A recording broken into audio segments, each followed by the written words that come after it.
ঐকিক নিয়ম মানে হচ্ছে এক ভিত্তিক, ঠিক আছে। আচ্ছা আসুন আমরা আগে অঙ্কটি করি, তখন বুঝতে পারবো যে কখন গুণ হয় আর কখন ভাগ হয়। সেই রহস্যটি আমরা অঙ্কটি করতে করতে শিখে নেব।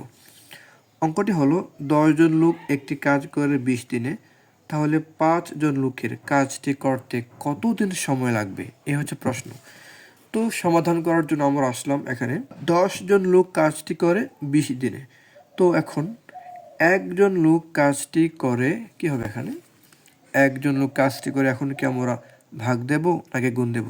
সাধারণত বেশিরভাগ মানুষ এখানে মানে ভাগ দিয়ে বসে, কারণ ওই 10টি চকলেটের দাম 20 টাকা, তখন একটি চকলেটের দাম কত সেই হিসেবে ভাগ দিয়ে বসে। কিন্তু এখানে ভাগ হবে না, গুণ হবে। কেন জানেন?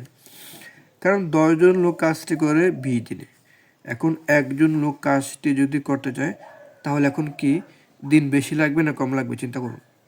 যে কাজটা 10 জন লোকের 20 দিন লাগে, এখন যদি সেই কাজটা একজন লোক করতে যায় তাহলে কিন্তু অনেক দিন বেশি লাগবে, ঠিক না?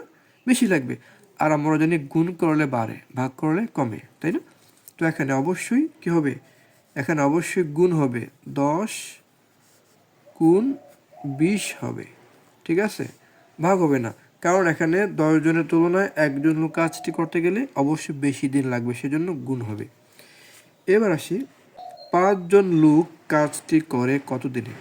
তো এবার চিন্তা করুন, একজন লোক কাজটি করতে যতদিন লাগে তার তুলনায় 5 জন লোক যদি কাজটি করতে যায় তখন কিন্তু সময় কম লাগবে, তাই না? একজনের তুলনায় 5 জন লোক, এখন লোক বাড়ছে, এখন কম লাগবে, এখন হবে ভাগ।